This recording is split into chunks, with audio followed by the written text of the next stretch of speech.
Hi everyone, this is Neel Raithatha, consultant audiologist and director of Clearwax. Thank you for joining me in this video where you're watching me attempt to clean my left ear. And I'm using one of these online readily available inverted comma endoscope devices. So you can see the device, I'm holding it in my left hand. Attached to the end you've got this blue silicone tip, trying to resemble a curette I think. And it's linked to my phone, which is just off screen, which is what I'm looking at. And it's all done via Bluetooth. So what are my thoughts? Now, I had to try this because we see so many clients. Just got the cough reflex there because I stimulated the vagus nerve. I had to purchase one of these and give this a whirl because we see so many patients in clinic who have resorted into try and clean their own ears using this very same device, and have just made matters worse. So if you've got a bit of surface wax like I have right at the entrance, the first bend, maybe up to the second bend, so in a region where you don't really have a wax blockage, then yeah, you can give yourself a little tickle, give yourself a little cough, maybe able to get some surface wax out. But any substantial blockage of wax, there is no way really that you're going to remove that using this device. You're just going to impact it further in, and if you wait till the end of the video you'll see a size comparison of this curette against the Rye curette that I use. It's humongous. This is the size of a Q-tip.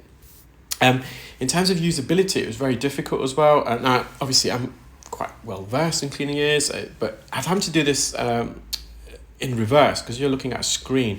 Every motion was in the opposite direction.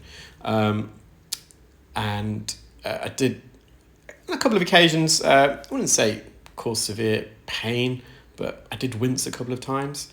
So navigating the ear with this is going to be very difficult, especially for a novice. And yeah, if you've got a wax buildup, a normal typical wax buildup that I treat in clinic, you're just not going to get over and behind this. It's just impossible. And of course, if you're cleaning your ear using your non-dominant hand, that makes it 100 times more difficult. This was slightly worrying as well because I took the tip off to be able to visualize the eardrum, because you can't visualize the eardrum with the tip on. And the heat was incredible. I could feel that heat radiate in my ear, and I did touch the side of my ear canal as well. And it was really quite surprising how hot it got, and that was only after a few minutes use. So on the tissue there, you can see all that surface wax that I removed, which, as I said, was just coating the entrance. It wasn't actually visible to the naked eye just because I was scraping.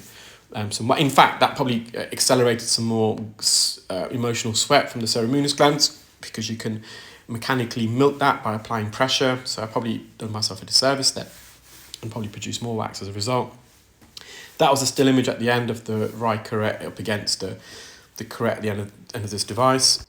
So yeah, the moral of the story, I know it's tempting, but as we see quite often in clinic, you're just going to make matters a lot worse. So please try and avoid using this device to clean your ears. That's the only advice I can give, and the rest is up to you. Take care, guys. Keep well. Speak soon. Bye.